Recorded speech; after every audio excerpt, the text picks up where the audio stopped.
Hi guys, so today, I know I haven't been back in a little bit, it's been a couple of weeks since my last video, and basically the idea that I had for my last one kind of fell through. I didn't have anything else planned, I didn't have any inspiration, so I thought we just left it and before I could think of a video.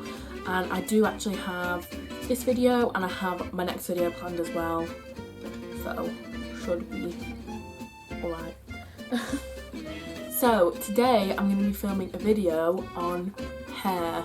I'm going to be filming a video about tips and tricks of dyeing your hair bright colours, because if you didn't know, I like to dye my hair bright colours. As you can see, my hair is lavender, lilac, purple.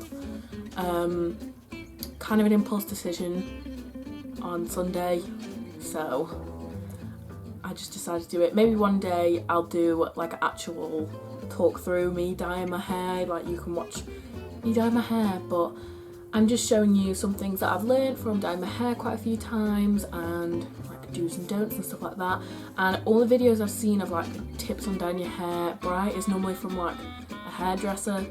I'm not a hairdresser, this is from like a normal person's perspective of like dyeing your hair bright colours. So yeah, let's just get into it. I'm gonna start off with like, not prep, like pre-dyeing your hair. So depending on what colour you're going,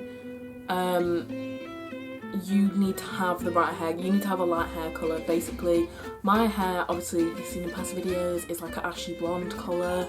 Obviously not naturally, I've been through quite a few bleachings to get it to like an ashy blonde, and most of the time that is a good base for any hair dye really, apart from blues, because if your hair is like like my hair is like ashy blonde, but like your hair sort of needs to be like a whitish colour to do blue. Like blue needs to be on like a blank canvas to actually get the colour of blue, because my colour hair would make it turn like a turquoisey greeny colour, which is nice, but I mean some people might not want that.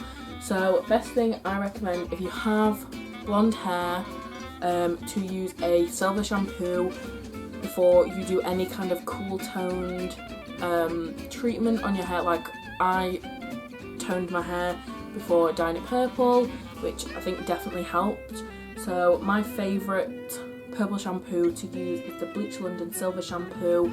This is not the cap it comes with. It comes with like a screw off lid, like all of Bleach London bottles do, but I just put this one on from a body wash. But it's just like a really, I'm really hoping I don't spill this because it's really dark. So you can see it's like a really dark purple shampoo, and it's super pigmented. It's very concentrated. The problem with purple shampoos is if your hair is damaged, they will damage it even more. I have quite naturally oily, greasy hair, so putting purple shampoos on actually do sort of help my hair to like look shinier and nicer for a few more days. But I don't wash my hair every single time with purple shampoo. I will normally leave it for a couple of weeks and then put purple shampoo all over my head, leave it on for about 10 minutes and then shampoo it and wash it out. And then to sort of maintain the colour when I have it, I use the Bleach London Sulf Obsessed Sulfate Free Shampoo, which I think is now called Colour Away or something like that, because this shampoo actually doesn't exist anymore, like the Sulf Obsessed one. I have like 10 of these because they were getting discontinued, and I used this for the first time when I first dyed my hair pink, and it worked amazingly. Like it stayed in my hair for so long, and I have like 10 of these in my bathroom because they were all £1 each. So I got 10 because I thought I was never going to find it again, but it turns out they've brought it back. It's just different. I just looked it up, it's called the Forever shampoo now, but any sort of like colour saving shampoo. Also, you'll notice a theme in this video. I use Bleach London for everything, for my shampoos, for my silver shampoos, my hair dyes, pretty much the only brand that I use is Bleach London because it's vegan and cruelty free, it's a good price and everything seems to work really well. But this is just a completely clear, like you obviously can't see, but it's just a completely clear shampoo. It's not really got anything bad in it, it's very natural and it's good for if your hair's also slightly damaged from your dye. It just works really well. This is kind of a tip which my mum actually told me when I first dyed my hair pink and I wanted to get rid of the pink so I could get my roots done and go back to blonde, to use Vosine shampoo or Head and Shoulders shampoo. I always use Vosine just because it's cheaper and it just works, and you can get bigger bottles than this, but I just got this because I did. So this is just a dandruff prevention shampoo. Any sort of dandruff shampoo will work. The only thing I will say, this stuff smells, I quite like the smell because I'm so used to it, but it smells strong. It smells really, I can't even describe the smell, but I use this on my hair when I'm trying to get rid of a hair colour, or I'm like prepping my hair for before. So say I've just dyed my hair pink and I want to dye a different colour, I'll normally use this to get rid of any excess hair dye that's left in my hair. So I try and keep this stocked up for when I dye my hair and it goes wrong, because my hair has been through a journey even to get to this colour, which I will explain later. So before I show you like the hair dyes that I recommend, I used to never ever use dyeing brushes. My sister actually had these for a really long time. I never used them because I thought it was a waste of time and they did nothing, and I didn't know that until I started using them, and I literally use them every single time I dye my hair because I like to use it. I mean, I do use my hands, but I like to go on the root and stuff like that. I like to do, when I dye my hair, do my roots first and then dye the rest of my hair. I used to do it from the bottom up, but I don't do that anymore.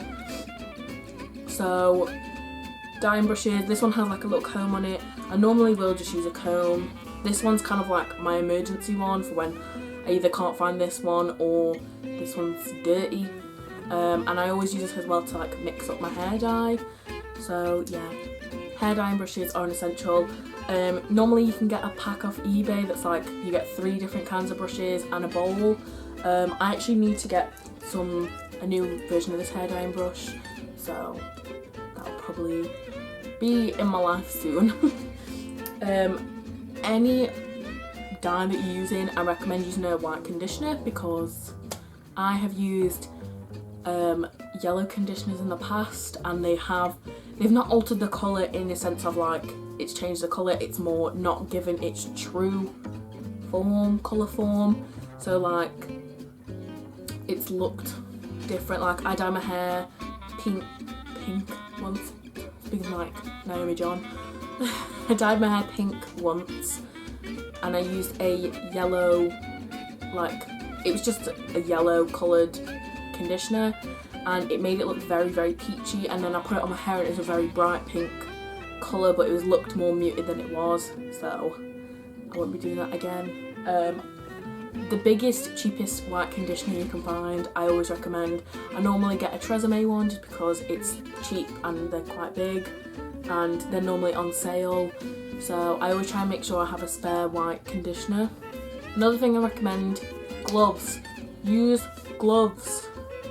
I hate seeing people on YouTube who dye their hair without gloves. You need them because they just stop you from staining your hands, and I always put them on whenever I'm mixing my dye or anything like that, or dyeing someone else's hair. I hate dyeing my hair without gloves. I never dye my hair without gloves. If I don't have gloves, I don't dye my hair. It's what I absolutely love to use are Bleach London. These are my absolute favourite dyes ever. You can literally get every single colour of dye that you want. They have different shades of dye. I think I was looking at purple dyes because obviously I want to go back to this colour eventually.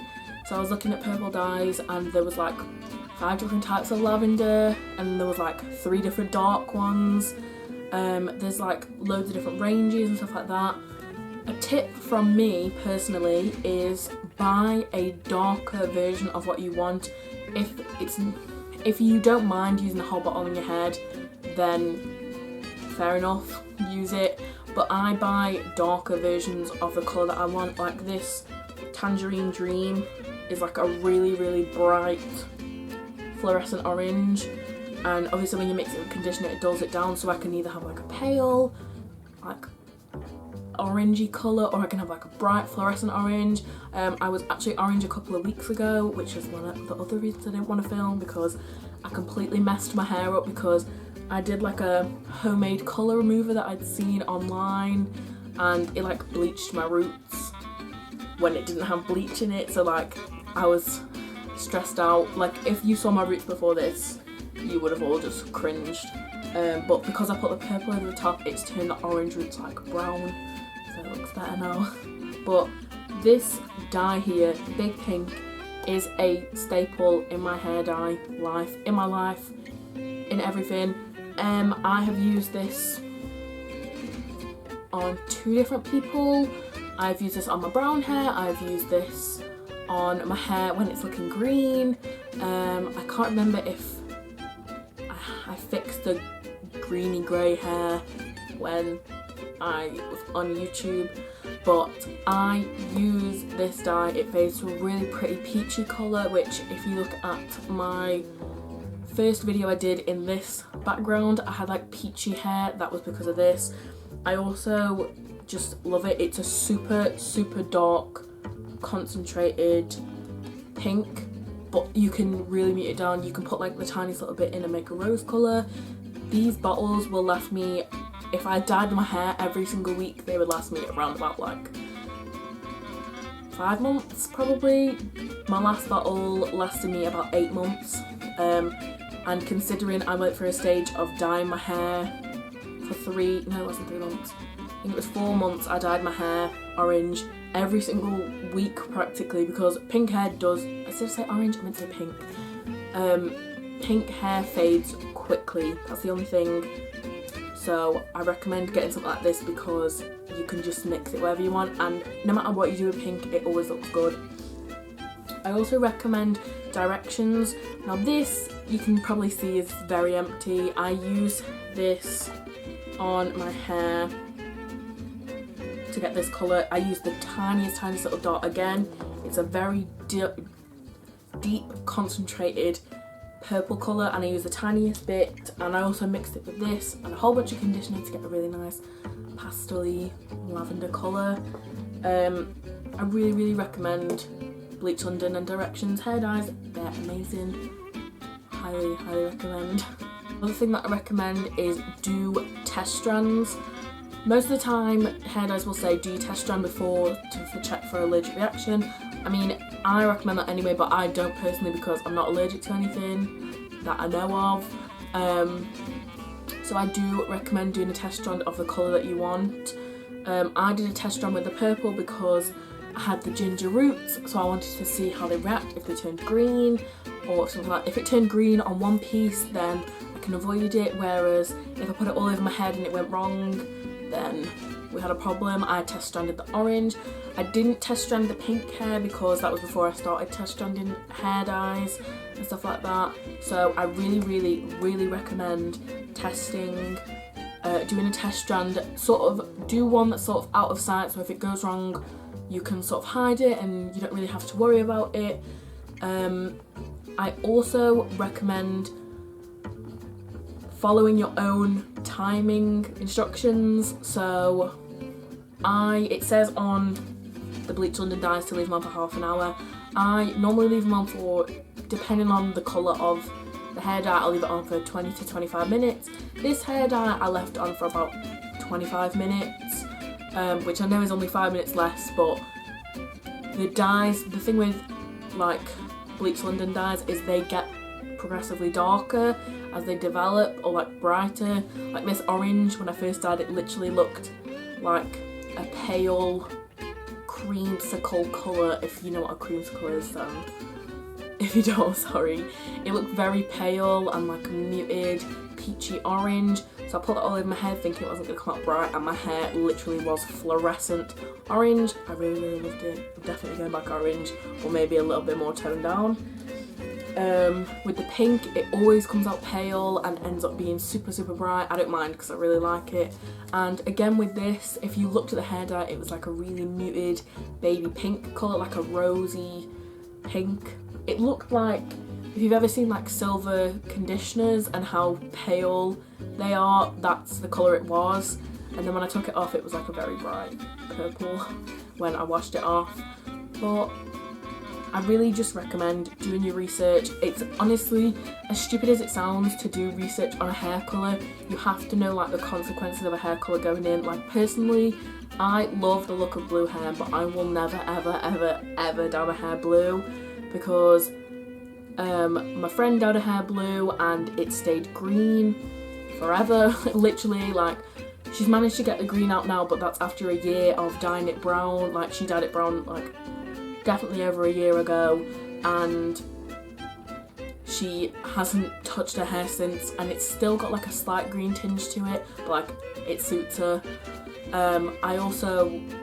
I've had green hair in the past and I hated it, and I just think you need to do your research before you go in.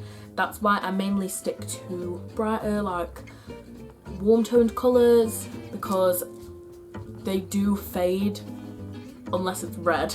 Red takes a while to fade unless you mix it with a pink. It will take a long time to fade out of your hair. That is it for this video.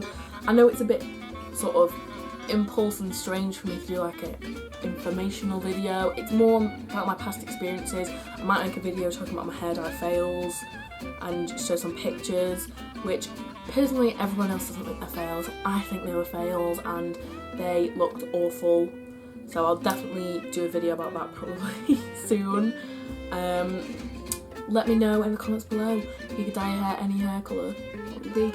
I really want to dye my hair like either the split hair dye that everyone has, because I saw Hayley Williams when she dyed her hair half orange, half pink. I really, really love that and I really want to do it, but I don't know, maybe. And I also want to dye my hair how Sophie Hannah does, where she has like the two pieces in the front that are like a different colour to the rest of her hair. I really like the look of that, but I don't know if I'm brave enough to do that. But yeah, I hope you guys enjoyed this video. Like, comment and subscribe. See you in my next video.